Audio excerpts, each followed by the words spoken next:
I'm Ched Myers.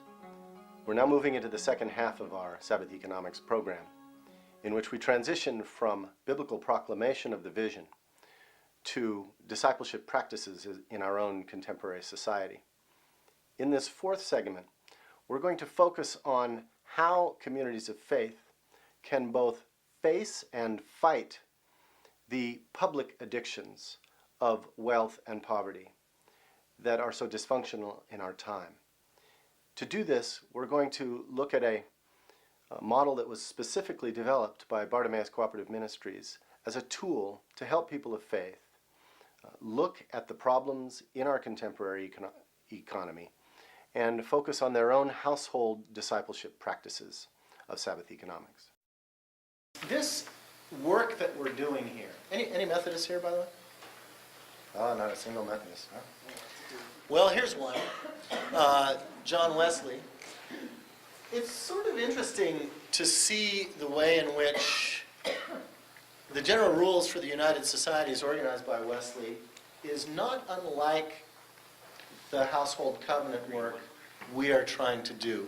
Now, this is somebody who was working really at the beginning of the industrial age, but he was already seeing the way that all of the forces we've talked about were impacting his communities, his traditional church communities.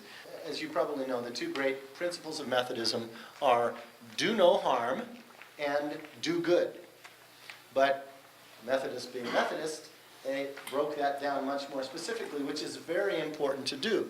And so notice how, and I've just selectively pulled out of the general rules, don't profane the Sabbath by working or buying or selling. Ouch. Don't use many words in buying or selling. Now, of course, he wasn't being postmodern saying you should just sell with images. He was saying, don't try to obfuscate the thing you're selling and turn it into magic. Just be very plain spoken, saying this is a razor, you shave with it. Don't buy and sell goods at an exorbitant profit trying to get around taxes and regulations. 6, usury is a problem. This is the central complaint of Sabbath economics, is the way that usury, or making money on money, is the root of all evil. Watch about putting on too much gold or costly apparel. The appearance of affluenza, decorating ourselves with the trappings of power. Needless self-indulgence, laying up treasures on earth. Here he's quoting scripture. Borrowing without probability of paying, taking up goods. In other words, don't overextend on your credit. This is 250 years ago, friends, that this brother is trying to work with his faith communities to talk about the dangers of an addictive, compulsive, young capitalist world. And then notice how in the doing good part, he talks about positively give food to the hungry, clothe the naked, visit or help those who are sick in prison, especially in the household of faith, helping each other in business. In other words, practicing what the Mennonites call mutual aid. And by all possible diligence and frugality. Live simply so that others can simply live, yes, but live simply so as not to give offense to the gospel. These are things that our churches have long ago lost. Methodism attempted to revive them. The work we're trying to do now in the Sabbath Economics Covenant is, in our new context, to try to figure out ways to work together around these issues.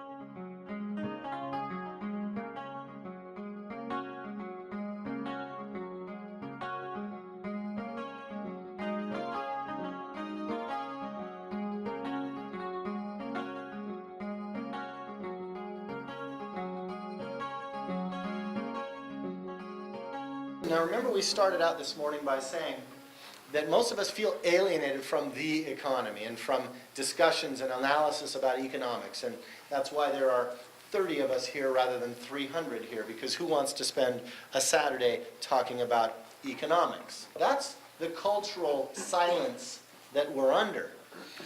In order to break that silence, we have to remember some simple things that come out of the tradition of popular education. This was the tradition of organizing made famous by Paulo Freire.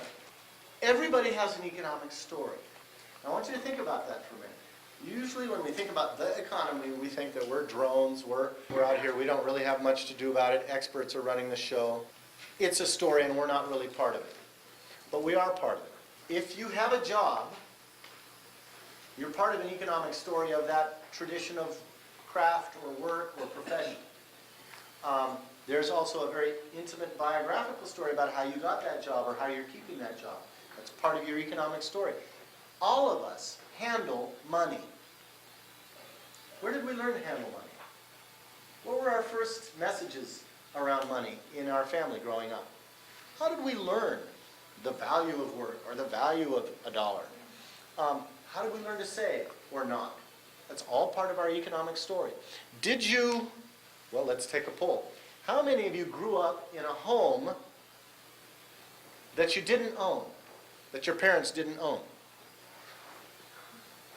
Right, so only about a half a dozen of us. Well, this is, after all, a Presbyterian crowd. Which means, sociologically speaking, a lot of us came from home-owning classes. But not everybody. Makes a huge difference in your view of the world, whether you grew up in a home you own or not. How many of you are first generation or 1.5 generation immigrants? Raise your hands.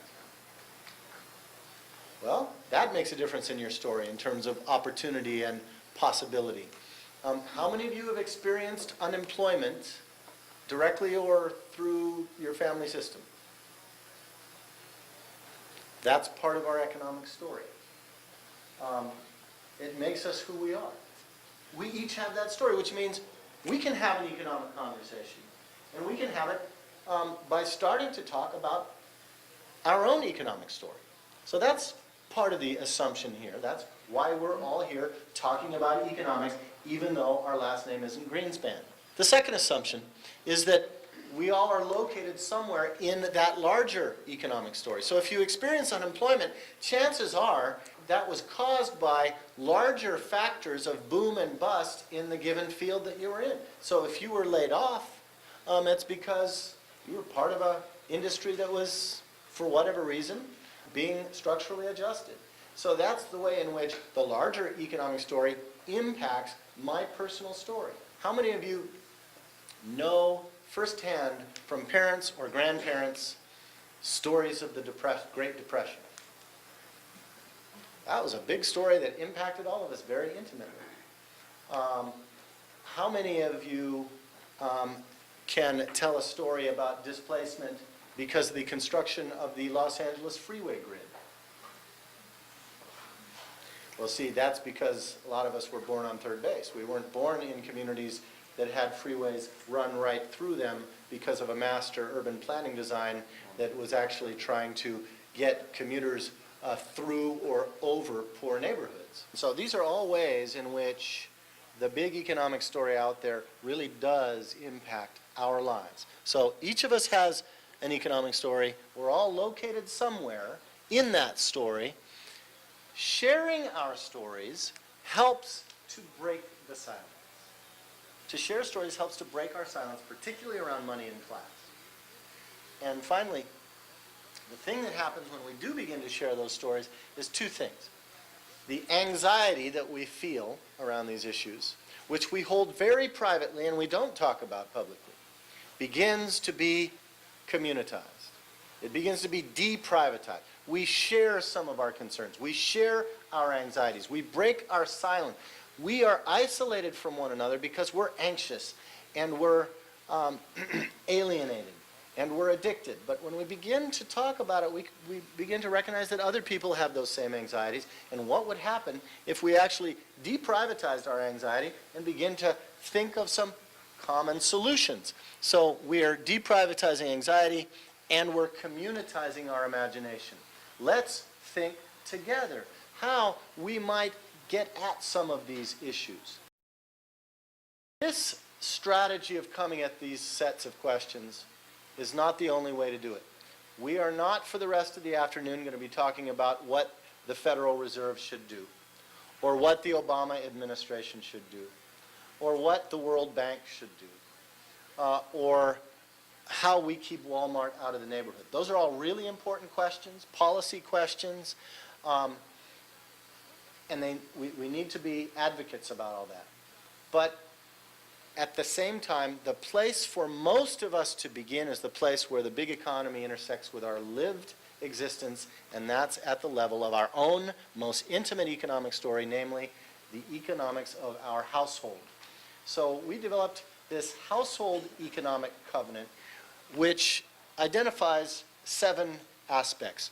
The first aspect is what we call surplus capital. That is, anybody who's got a little extra something, whether it's 10 bucks or $1 million, has to figure out what to do with that surplus. Where to hold it, so that's the question of how do you bank, how to distribute it, that's the question of giving, and how to invest it.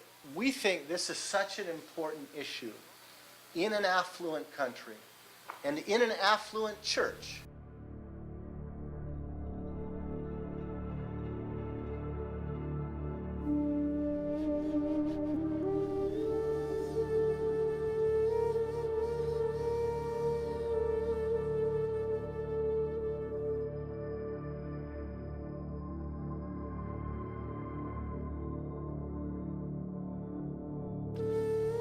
We also talk about negative capital, also known as debt. Asking questions about how do we actually determine the level of debt. It's interesting how many people actually don't know what their debt burden is. Or if they know what it is, they don't always understand how it's draining their own economic health.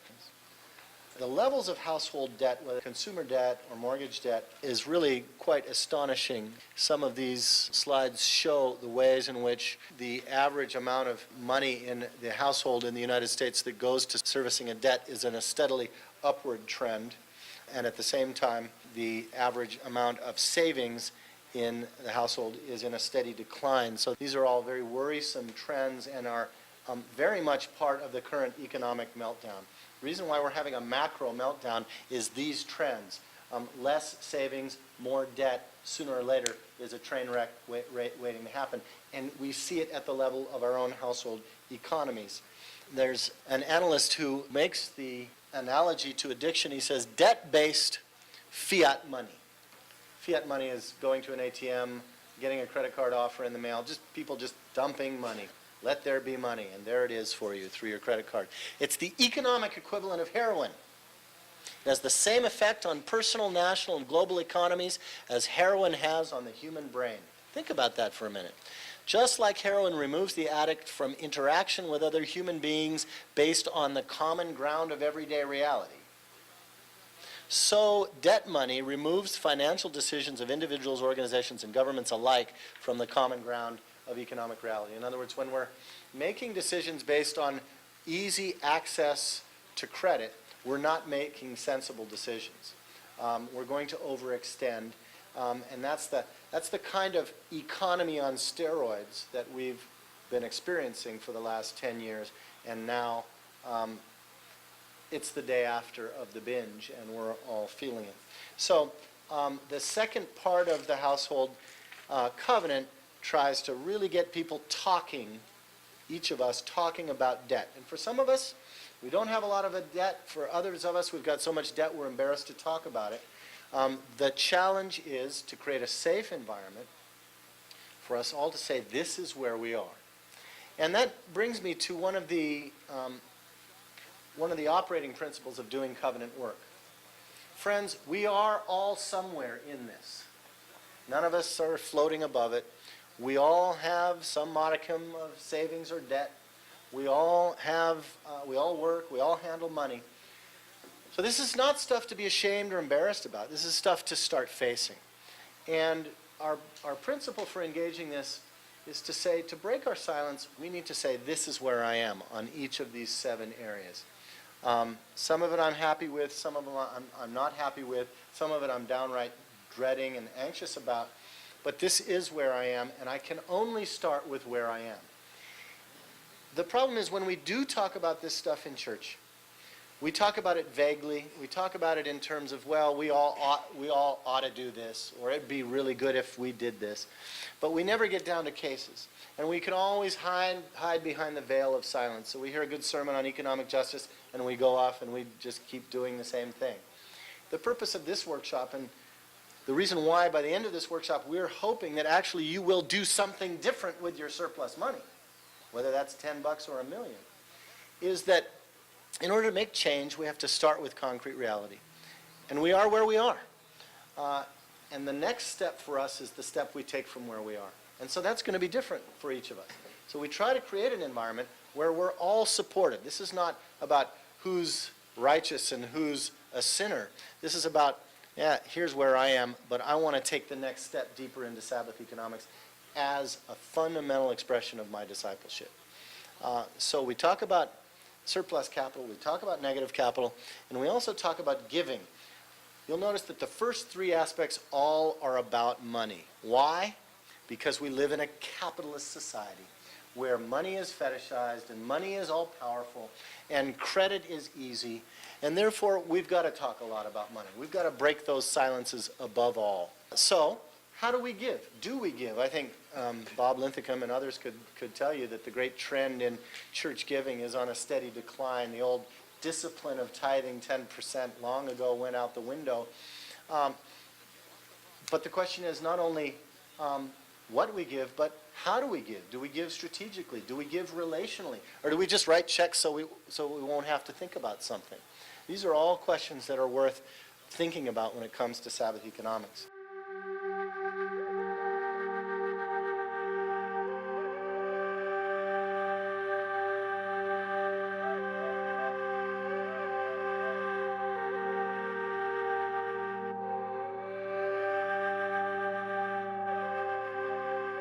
Fourthly, we talk about our environmental footprints.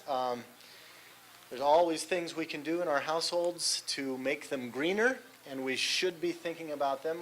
Just as the mortgage meltdown and financial crisis is forcing us to think about household economics, so the crisis of global warming is forcing us to think about environmental standards of living. And that's true of our own household, whether that's an apartment or a McMansion. It's true of our church buildings.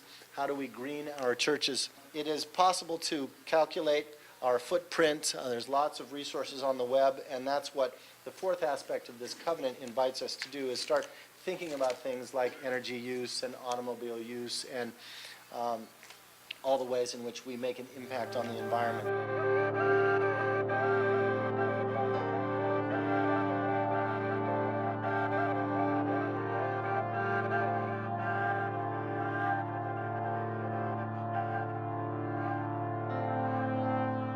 The fifth aspect is consumption, obviously closely related to our environmental footprint. But here's where we really get to look at the addiction recovery paradigm. Friends, all of us have addictive, compulsive relationships to some stuff. Now, some of us have a real struggle with clothes, other folks with cars, other folks with technology. But, you know, for all of us, it's something. And this is an opportunity to say, okay, how can we begin to take some steps around how we consume? So for some of it's food. I mean, for all of us, it's something.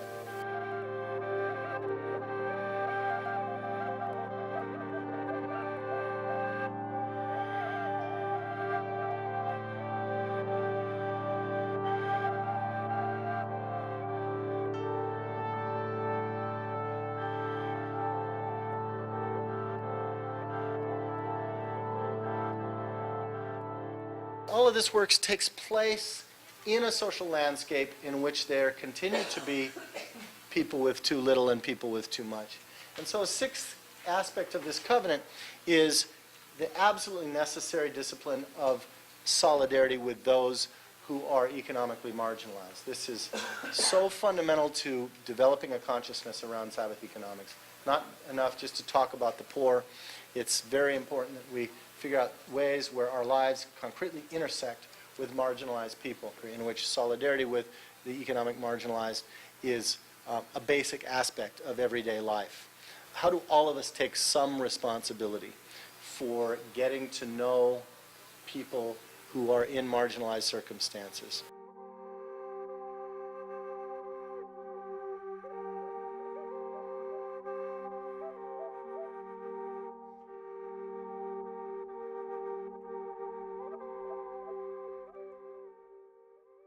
Full disclosure, I grew up in South Pasadena. And I was told, never go to Highland Park, it's dangerous. Because there are poor Latinos there. And as an adult, I ended up living for almost 20 years in Highland Park, just less than 5 miles away from where I grew up.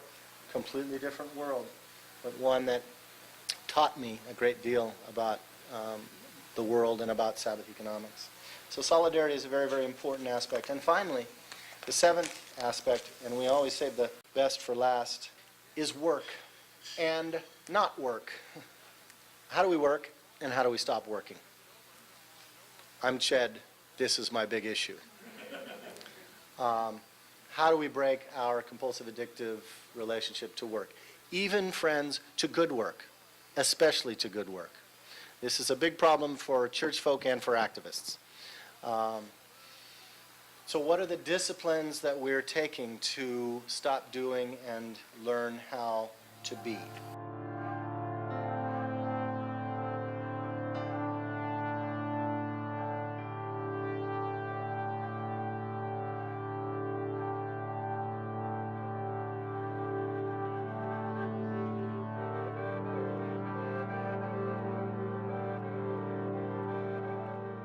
That's a very thumbnail sketch of the covenant. We really encourage you to think about getting together with a small group.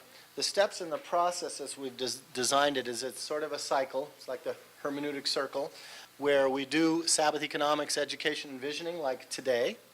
The second step is for you to go back to your more natural, organic community of concern. That might be a Bible study or your own family or your local church.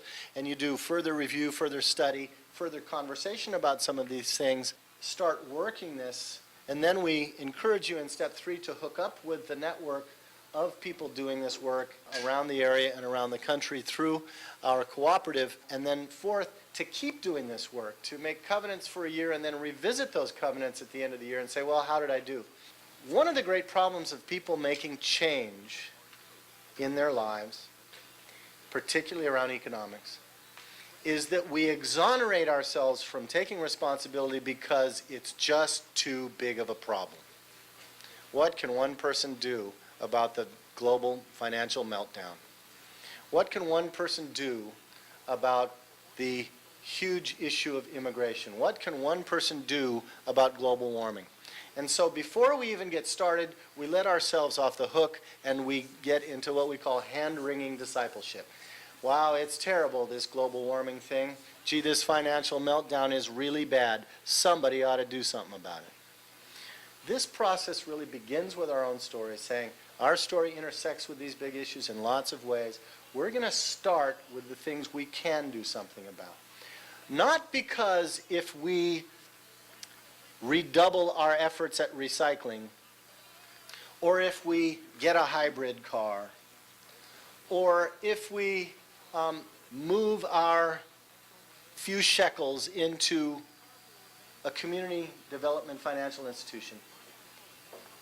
If everybody in this room does that, it's not going to make a huge impact on the global situation.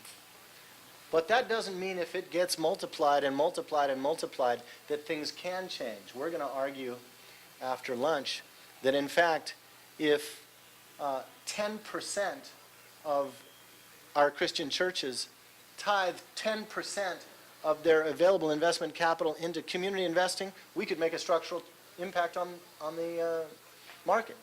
So there is a way in which there's a multiplier effect. But even when there's not a visible effect, it's about trying to become more conscious and more responsible to practice Sabbath economics, manna economics in the midst of a mammon economy. It's meaningful as an act of discipleship.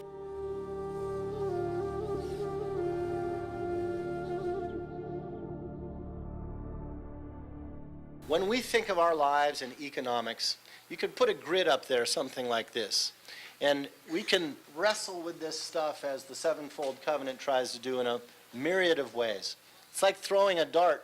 If it lands in the square of the intersect between goods and international, we can talk about fair trade coffee, can't we? If we throw the dart again and it lands in labor at the level of church, we can talk about how salaries are set in our churches and who gets compensated and why and how much, and are we paying living wages to everybody who's on staff in our churches, and why is it that in the Presbyterian Synod here in Southern California, there's more than a tenfold difference between the highest paid pastor and the lowest paid pastor. I know that for a fact. So no matter where you throw the dart, there's work to do. We're throwing the dart today squarely at the level of household capital. After lunch, we're going to talk about how we handle our surplus capital, because we think it is both the most intensely engaging and the most strategic for the moment we're in, and quite frankly, the most impactful and interesting piece of work to do. Because we're finding if we can get Christian disciples just to move some of their surplus capital from one point to another, we can have huge impact not only on the social landscape out there, but also on our own souls.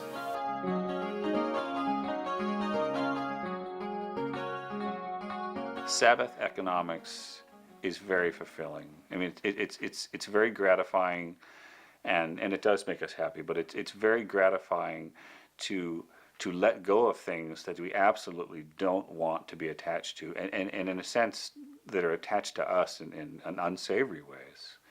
And whether it's owning stock for a company that we really wouldn't want to be associated with, or whether it's then reconnecting to something that's giving out life. I mean, in a sense, some of our stocks were perpetuating things that were the antithesis of life. But to invest that money in Shorebank and other places is giving life, I hope. And that's powerful. Anytime we can be part of giving life, I mean, I feel a lightness, incredible lightness of being for myself.